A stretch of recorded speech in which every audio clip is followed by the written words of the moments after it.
Hi, and thanks for tuning in to another edition of Conscious Shift Magazine online. Today we're having another conversation with Tara, my marine biologist buddy, who is a brainiac extraordinaire. She knows what's going on and she has some really great ideas about how we can reverse some of the climate change that's happening. And today we're kind of continuing where we left off last week.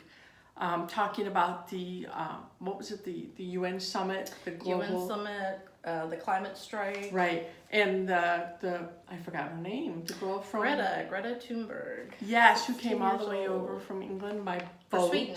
She came from Sweden by sailboat. By boat. Yeah. Because she didn't want to have any carbon footprint from an airplane flying. Correct. And so we're going to talk a little bit today about what happened in that summit, where it leaves us, and some of the things that we're hopefully going to be willing to do in order to save this place that we live. So with that in mind, I'm going to let Tara take over and tell us about the result of the summit. So the UN summit happened the last week of September, and prior to that there was actually the climate strike, and that was a youth-based protest aimed at governments and prime ministers and world leaders to actually take concrete steps moving forward. So it was, what was it? It was they were getting together to develop a plan. Yes, that's the point. Okay. Make pledges. Let's have steps in place. Actually, action steps. Okay. Yeah. So that had happened. That was around the 24th of September that week, and. What's happened after that? This is the important part. That's the important part. We're gonna have to keep striking. Because basically there wasn't a whole lot that came out of that summit. Our two biggest emitters, U.S. and China, they were quiet. They didn't make pledges. So it was kind of unconscious and just shifty. Correct. It was shifty. And the important piece. To look at, that's a big deal that the U.S. stays silent and China is not really they didn't make pledges about what they were going to do. The countries that are taking the most action are the ones that actually emit the least amount of emissions, which is only 8%, but they're the ones they've already taken action. They committed to more action. There's still, some good news. There are about 65 countries that said they would go net carbon neutral by 2050, but you have to think that's 30 years down the road.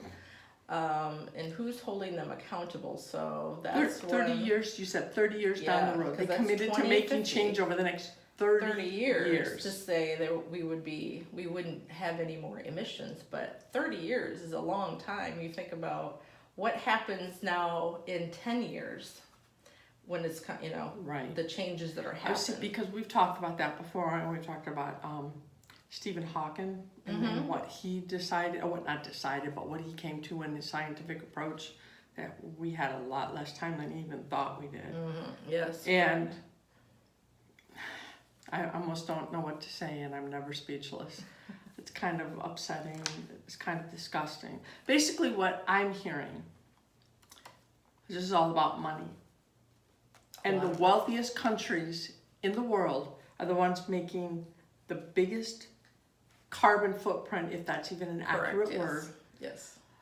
And they are the biggest ones that can make the biggest difference the fastest, and they're refusing to do anything.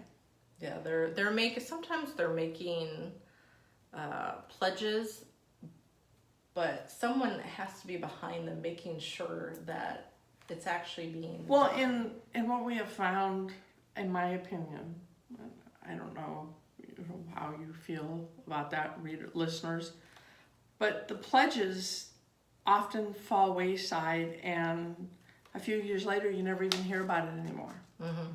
We were talking about this today with some of the protests and some of the things that have been happening, and how, yeah, sure, let's do this. What was the one we were talking about? Do you remember? With the ozone? With the ozone, yes. Ozone. Thank So you. yeah, back in the 90s, we heard, of course, if you weren't in the scientific community, you heard as a consumer, there's a hole that's opening up and becoming bigger, the ozone layer. And that was because of aerosols. So things like your air conditioning, your Right. refrigerators, the chemicals that are in those things, those actually emit aerosols, and that was causing a hole in the ozone. So we banned it. So yes, there was a protocol that was put together. Those chemicals were eliminated, and there was a replacement. So what's been happening since then, that because we saw the problem, we corrected it. The ozone's actually healing, so that hole is getting smaller now. And we still have another 10 years, depending on the location. Another 20 Are you years. catching this? We only took it part way and then we quit. We're going to talk about this more next month. So thank you. But this is the kind of thing that's happening with an emergency situation. It's like a finger in the dike, in the dam that's about to blow up, and we have to do something. So again, we're going back to Mission Plastics.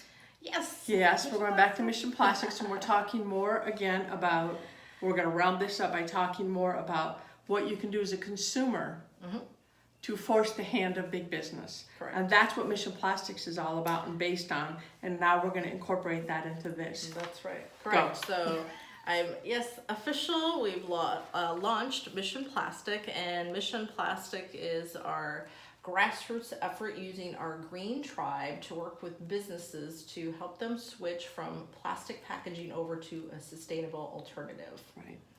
And that's one of the, I think, biggest things, because there's a lot of organizations out there that are doing cleanups of plastics in the ocean, like Yes. Boy and Slat. He's a 24-year-old that they have the Ocean Cleanup Project, that device that's in the ocean. I've seen that. Up. That was deployed last year. There was some technical difficulty where it was capturing plastic, but it couldn't hold on to it. Yeah. So they went back to the drawing board, reconfigured, and they actually redeployed just this last week, and it is capturing and holding plastic. So Beautiful. that is an important piece. So we have people that are cleaning up, that's good, but more importantly, we need to stop the source of the plastics going into the ocean in the first place. And then that goes back to business. We need to stop it at the source. Correct. Which is why Mission Plastics and the whole concept is important. And you're not trying to sell people anything. No, not selling. We're just switching. We're changing the way we do things. We're yes. trying. The goal here is to get people to make enough noise to big businesses, or to really get to them that they start to realize they're going to lose money. Correct. Yes. And that's the same thing that we have to do with everything that was a result from the UN summit. Correct. Okay, good. I'm understanding. And that's the thing. That's the big key is everything is connected. You can't do one thing and not have a consequence somewhere else. So if we understand how we're all connected to the planet, You think?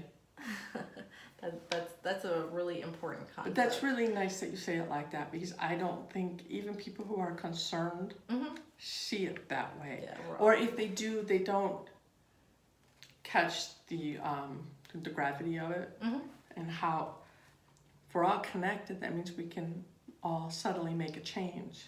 Absolutely. And that subtle change makes huge conscious shifting. Huge shifting. Gosh, this seems to went fast. What else do we have?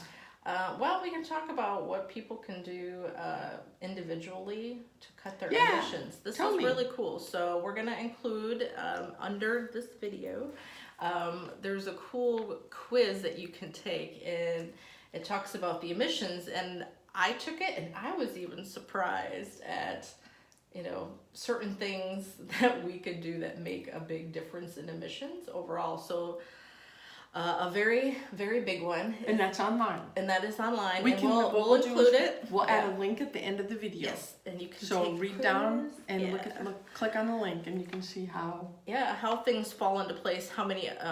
It'll show the equivalency of taking cars off the road. So one of the big ones is food waste. So to really be conscious of how much food you throw away, that's actually takes over 400 million cars off the road. Yeah, it's bigger than, because it's what's trending right now in mainstream media, they're talking about traveling less, like on an airplane, and that's a big, emitter But as not well. throwing food away. But yes, but throwing food is huge. Say this again for me. So by not throwing food away Mm-hmm. and consuming what you purchase, composting, Composting is a good one, yeah. okay, is the equivalent to taking For over 400 million cars off the road. over 400 million cars off the road.